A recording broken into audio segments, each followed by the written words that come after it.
Good morning students, मैं आशीष कुमार गुप्ता आप सबके लिए आज मैथ का नेक्स्ट क्लास लेकर आया हूँ।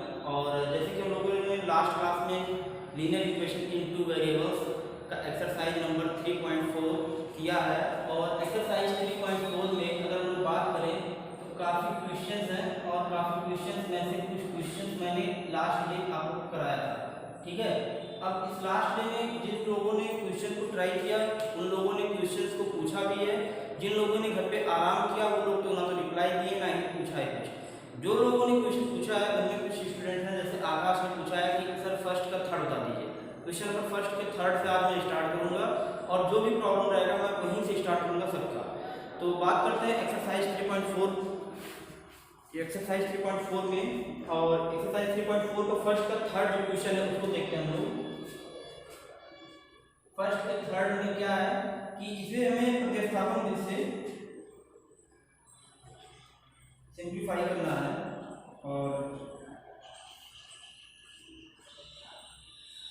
ठीक है, देखते हैं यहाँ पर 3x minus 5y sorry 5y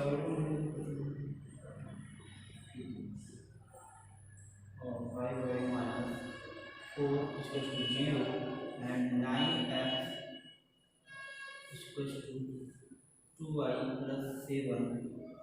ठीक है, देखो इसमें ये कहा गया है कि निम्न समीकरण के युग्म को विलोपन विधि तथा प्रतिस्थापन विधि से हल कीजिए। मतलब कि दोनों तरीके से हल करने के लिए आपको बताया कहा गया है कौन सी विधि अधिक उपयुक्त है, इसको आपको बताना है। तो यहाँ पर हम लोग कोई भी मेथड यूज कर सकते हैं, दोनों यूज करके सॉल्व करना है आपको। सॉल्व करिए और जो अच्छा हो उसको बता देना है। इस क्वेश्चन में क्या है कि देखो इस क्वेश्चन को करने से पहले एक चीज मैं बता दूं, ये क्वेश्चन यहाँ पर आ तो गया है लेकिन ये क्वेश्चन यहाँ पर रखना नहीं चाहिए था। क्यों? एक मिनट देखते हैं पहले क्वेश्चन।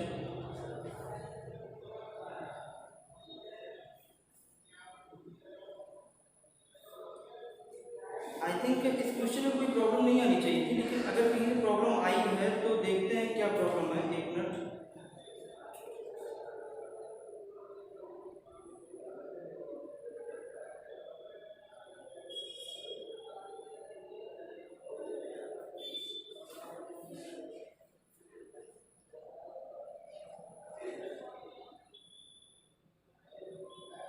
ठीक देखते हैं इसमें। चलो देख लेते हैं इसमें। यहाँ से हमारा क्या है, जैसे विलोपन विधि से लगा लेते हैं। जैसे कि ये है क्वेश्चन हमारा और यहाँ पर हमारा क्या है 3x minus 5y minus 4 equal to 0। इसे क्या करो कि इसको इधर ट्रांसफर कर देते हैं तो ये हो जाएगा 3x minus 5y equal to 4। और यहाँ इसे समीकरण नंबर 1 लिख देते हैं। ये एक था लेकिन इसे मॉडिफाई करके एक इसे नाम दे देते हैं। और इसको हम क्या करेंगे 9x minus 2y equal to minus 7, क्योंकि यहाँ पर एक मिनट माइनस 2y प्लस ही जाएगा, ठीक है। क्योंकि ये प्लस माइनस में है तो सॉरी ये प्लस में तो यहाँ पर माइनस हो जाएगा और ये एच सेम उतार देंगे हम लोग। नेक्स्ट इसे इक्वेशन नंबर सेकंड दे देंगे। इन दोनों इक्वेशनों को देखने से ये लगता है कि कहीं कहीं दोनों इक्वेशन में कोई भी टर्म इक्वल नहीं है। अगर कोई टर्म इक्वल नहीं है तो आप सिंपली वे में इसे क्या करिए कि एक पर्टिकुलरली चाहे x ले लीजिए चाहे y ले लीजिए इक्वल करने के पर्पज से। अब y को ले लेते हैं, जैसे यहाँ पर 5 है यहाँ पर 2 है, तो करना क्या है कि इस 2 से इक्वेशन नंबर फर्स्ट में कर दीजिए। मतलब कि समीकरण 1 में 2 से गुणा करने पर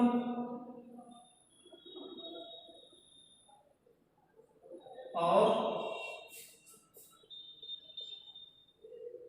समीकरण 2 में, अब समीकरण 2 में किससे करेंगे, यहाँ के नंबर से, जो यहाँ पर नंबर होता है उससे करते हैं। तो समीकरण 2 में 5 से गुणा करने पर तो हम लोग को क्या मिल रहा है कि फर्स्ट इक्वेशन हमारा हो जाएगा 2 से मल्टीप्लाई करेंगे तो 6x माइनस 10y और ये 8 हो जाएगा। और यहाँ से हमारा 5 से मल्टीप्लाई करेंगे तो 45x माइनस और 5 से 10y और 5 7 5 35, यहाँ से नेगेटिव पॉजिटिव नेगेटिव। और इस तरीके से हमारा यहाँ से क्या हो जाएगा कैंसिल हो जाएगा कंप्लीटली। और ये क्या हो जाएगा यहाँ से माइनस 45 है तो माइनस में आएगा और ये आ जाएगा 39x इक्वल टू, यहाँ से इसको सिंप्लीफाई करते हैं अगर तो ये हो जाएगा माइनस 35 प्लस 8 मतलब कि 27 माइनस 27 आएगा। और यहाँ से हमारा हो जाएगा x बराबर -27/3 39 और ये हो जाएगा 3 9 जा और ये हो जाएगा 3 1 जा और 3 3 जा, मतलब कि 9/30 इसका आंसर आ जाएगा। ठीक है, इस तरीके से x का मान आ जाएगा और फिर x के मान को क्या करेंगे, समीकरण नंबर 1 में या समीकरण नंबर 2 में रख देंगे, y का मान आ जाएगा। रख करके इसको भी देख लेते हैं।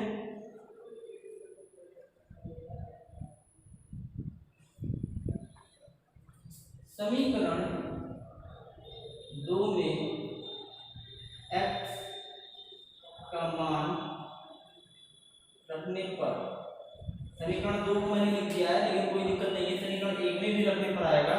ये हो जाएगा 9x माइनस 2y = 7।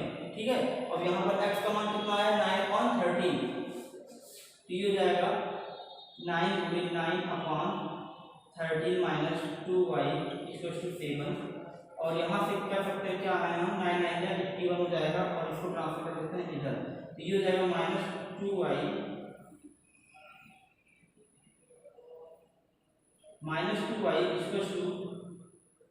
7 + 81/13।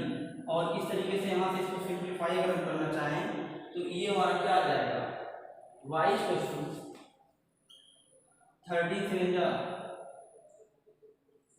91 + 81/13 और -2y, और यहाँ से कर सकते हैं y = 1 1 2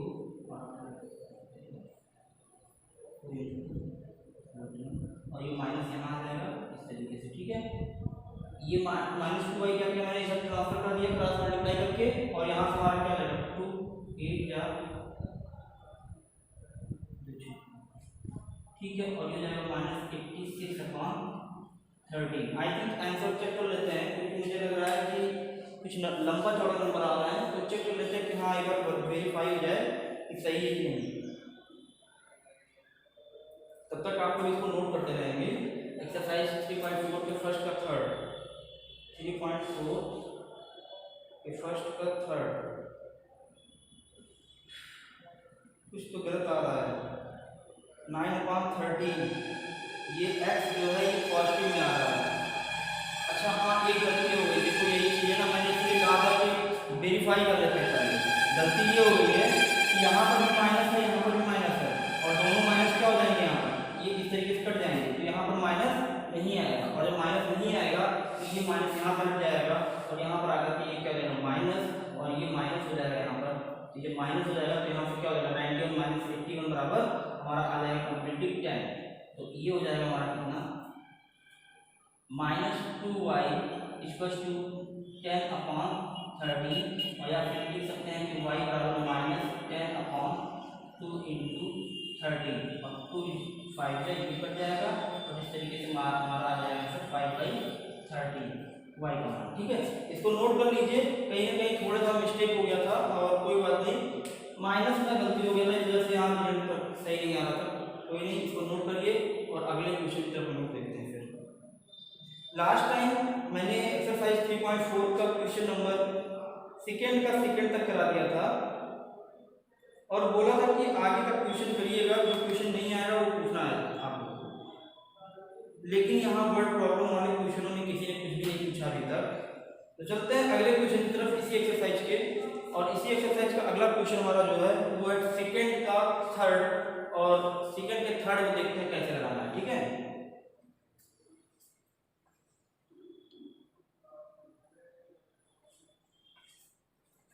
क्वेश्चन नंबर सेकंड का थर्ड सभी लोग रीड करिए, पहले बुक में पढ़िए क्वेश्चन को और पढ़कर समझने की कोशिश कीजिए कि हाँ क्या समझ में आ रहा है कि नहीं।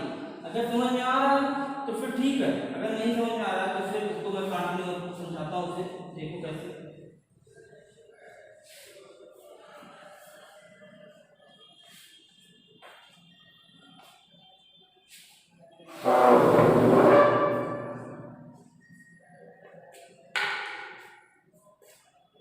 सेकंड नंबर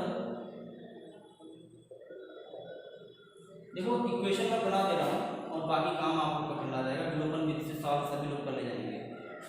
दो अंकों की संख्या के अंकों का योग 9 है, इस संख्या का 9 गुना। तो सबसे पहले दो अंकों की संख्या का योग 9 है, ये समझने की जरूरत है। 2 अंक, ठीक है। इस संख्या का 9 गुना संख्या के अंकों को पलटने से बनी संख्या का 2 गुना है, वह संख्या ज्ञात कीजिए, ठीक है। तो इस क्वेश्चन को देखिए कैसे करना है। तो माना इकाई का अंक x और दहाई का अंक y है, तो इस प्रकार संख्या जो बनेगा 10y + x बनेगा। यहाँ 10 जो लिया गया है वो दहाई के अंक की वजह से लिया गया है, क्योंकि इकाई में 1 होता है, दहाई में 10 होता है, तो इकाई का अंक 1 हो गया, दहाई के अंक में 10 से गुणा करके इसको ऐड कर लेंगे तो हमारा क्या बन जाएगा, ये कहीं ना कहीं कंप्लीट संख्या बन जाएगा। इस तरीके से हमारा जो नेक्स्ट जो बनेगा अंकों को पलटने के बाद की संख्या, अंक पलटने के बाद की संख्या बराबर हो जाएगा, यहाँ से वो हो जाएगा संख्या हमारा, अगर इसको x गुना y, y गुना x, ये हो जाएगा हमारा 10x + y। अब चलते हैं कंडीशन की तरफ। कंडीशन में ये कहा गया है कि इस संख्या का 9 गुना संख्या के अंकों को पलटने से बनी संख्या के 2 गुने के बराबर है, तो 9 गुना कर सकते हैं इसको 10y + x को इक्वल टू इसको करेंगे तो ये हो जाएगा हमारा कितना, 2 गुना के बराबर 10x + y। सिंप्लीफाई कर लेते हैं तो हो जाएगा 90y + 9x 20x + 2y, और फिर सिंप्लीफाई कर लेंगे इसको तो ये हो जाएगा हमारा कितना, यहाँ से सिंप्लीफाई कर सकते हैं इसको, जैसे देखो ये हो जाएगा 9x - 20x, और यहाँ से हमारा इसको प्लस 90y - 2y = 0, और यहाँ से हमारा क्या मिल जाएगा, -11x + 88y = 0। ये इस तरीके से कुछ संख्या मिल जाएगी, और इस समीकरण को नंबर 1 नाम दे देंगे, और समीकरण नंबर 2 हम क्या बनाएंगे कि दोनों अंकों का योग क्या दिया गया है, x + y = 9, तो इसे समीकरण नंबर 2 दे देंगे, और इस तरीके से समीकरण 1 और 2 को सॉल्व करेंगे। सॉल्व करके हम x और y का मान आसानी से निकाल सकते हैं। इस तरीके के क्वेश्चन को काफी कराया गया है, और सब लोग करेंगे, उससे सॉल्व हो जाता है, आ जाता है आंसर तो अच्छी बात है, अगर नहीं सॉल्व हो रहा है, नहीं आ पा रहा है, तो फिर कहीं ना कहीं आप लोग कमेंट सेक्शन में जाकर के मुझे बताइएगा कि हाँ सर नहीं सॉल्व हुआ है, मैं उसको रिप्लाई दूंगा कि हाँ, मैं कहीं ना कहीं उसके रिप्लाई में आप लोग को एक वीडियो बनाकर दूंगा और उसके पूरे सोल्यूशन को साथ में दूंगा, ठीक है। तो इसको नोट कर लीजिए जल्दी से, फिर अगले क्वेश्चन की तरफ देखते हैं।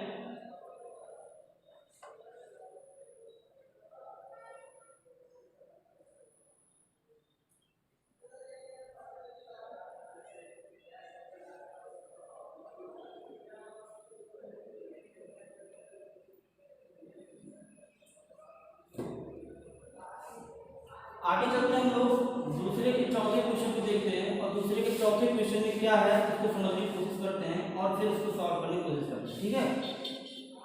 दूसरे का चौथा क्वेश्चन सभी लोग एक बार रीड करिए खुद से, और रीड करने के बाद देखिए कि क्या समझ में आ रहा है किसी को कि नहीं।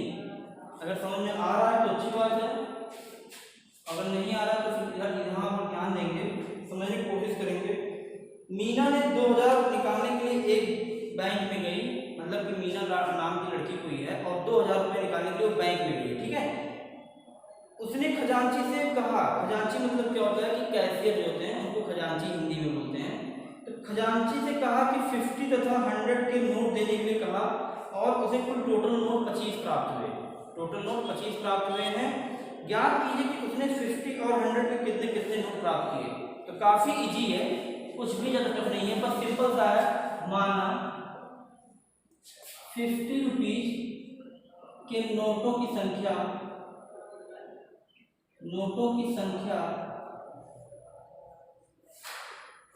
x है, और 100 रुपीज के नोटों की संख्या y है, तो उसे कुल टोटल कितना मिला है नोट, 25। तो जब 50 की संख्या x और 100 के नोटों की संख्या y, तो दोनों की संख्या मिलाकर कितने नोट दिए गए हैं, 25। तो ये समीकरण नंबर 1 बन गया। दूसरा समीकरण बनाना बहुत ईजी है। अगर किसी भी चीज की, किसी भी, जैसे मैं कहूँ अगर मैं कि 10 रुपए के 10 नोट हैं, तो तुम लोग क्या करोगे, मैं कहूँ कि 10 रुपए के 10 नोट हैं और मुझे बताओ कितने रुपए हैं, तो तुम क्या करोगे कि 10 रुपए के 10 नोट मतलब 10 × 10 100 रुपए तुरंत बोल दोगे। तो वैसे ही अगर हमारे पास नोटों की संख्या है और नोटों का प्रकार टाइप की नोट है, तो उन दोनों को मल्टीप्लाई कर दें अगर हम, तो हमें टोटल नंबर ऑफ कॉस्ट पता चल जाएगा। ठीक है, तो यहाँ टोटल नंबर ऑफ कॉस्ट कह सकते हैं कितना रुपये निकाला गया है, 2000 रुपये। तो यहाँ हमारा जो दूसरा समीकरण या दूसरा कंडीशन जो बनेगा वो एक्स 50 रुपीज की जो नोट्स निकाले गए हैं, मतलब कि 50 रुपीज की नोट्स जो निकाले गए हैं वो एक्स निकाले गए हैं, तो इससे पूरा हो जाएगा, प्लस 100 नोट निकाले गए हैं वाई, मतलब 100 वाले नोटों की संख्या जो है वो वाई है, तो दोनों की संख्याओं में हमने रुपीज से मल्टीप्लाई कर दिया है, तो ये टोटल रुपीज हो जाएगा 2000। और इसको सिंप्लीफाई कर लेते हैं, 50 कॉमन ले लो, तो यहाँ से 50 कॉमन हो जाएगा, तो ये हो जाएगा x plus 2y equal to 2000। यहाँ से ये कैंसिल हो जाएगा और 5 4 जा मतलब कि x plus 2y equal to 40, equation number second. इस तरीके से कहीं ना कहीं सभी को समझ में आ गया हो कि एक समीकरण हमारा ये बन जाएगा, एक समीकरण ये बन जाएगा। इन दोनों समीकरणों को मैं सॉल्व करने का तरीका, ये तो सिंपली वे में सॉल्व भी हो जा रहा है, मैं सॉल्व भी कर दे रहा हूँ। यहाँ पर हो जाएगा x plus y equal to 25 और x plus 2y equal to 40, और इसे समीकरण को सॉल्व करना काफी इजी है, ये कैंसिल हो जाएगा, यहाँ माइनस वाई आ जाएगा और यहाँ माइनस 15 आ जाएगा। ठीक है, और y का मान कितना आ गया 15। अगर y का मान 15 है तो सिंपली वे में हम समझ सकते हैं कि x का मान 10 होगा, क्योंकि x प्लस वाई बराबर 25 है, तो x का मान यहाँ पे कितना आ जाएगा 10, और इस तरीके से हमारा ये आंसर हो जाएगा। दोनों 10 और 25, सॉरी 10 और 15 मिलाकर टोटल 25 नोट हो गए, और इस तरीके से इस क्वेश्चन का सॉल्व ये हो जाएगा। ठीक है, आई थिंक समझ में आ रहा होगा। अगर कहीं से कोई पॉइंट बहुत फास्ट या जल्दी लग रहा है, समझ में नहीं आ रहा है, तो उसके लिए कमेंट करिए और बताइए कि हाँ समझने से नहीं आ रहा, थोड़ा स्लो बताइए या फिर रिपीट कर दीजिए, तो उसके लिए मैं अगले क्लास में रिपीट कर सकता हूँ। ठीक है, इसको नोट कर लीजिए, फिर आगे के क्वेश्चन को हम देखते हैं।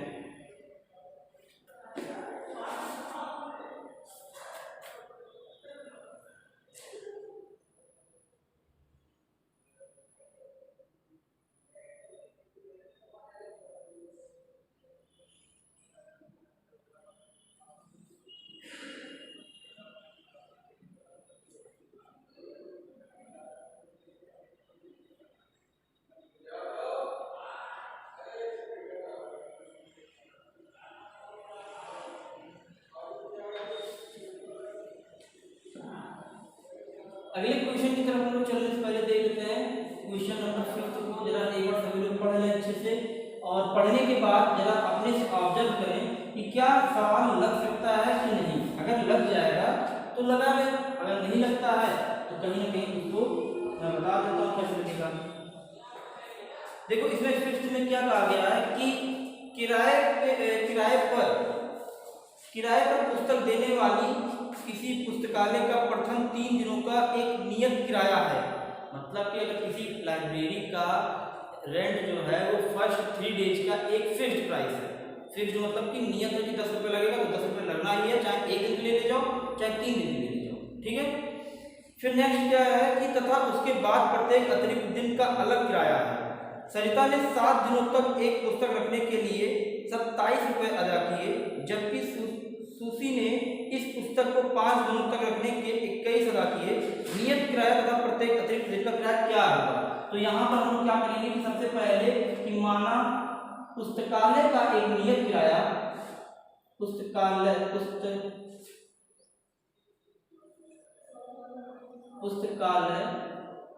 का एक नियत किराया x है, और नियत किराए के बाद का किराया जो है अतिरिक्त किराया, या कह सकते हैं और नियत के बाद नियत किराए के अतिरिक्त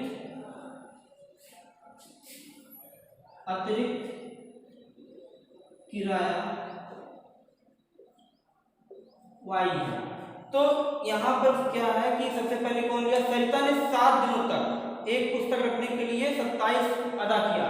तो अगर सरिता ने 7 दिनों के लिए 27 अदा किया है तो इसमें 7 दिन में कहीं ना कहीं सबसे पहले 3 दिन जो है नियत किराया लगेगा, और फिर बाकी 4 दिनों के लिए क्या लगेगा, एक्स्ट्रा किराया लगेगा।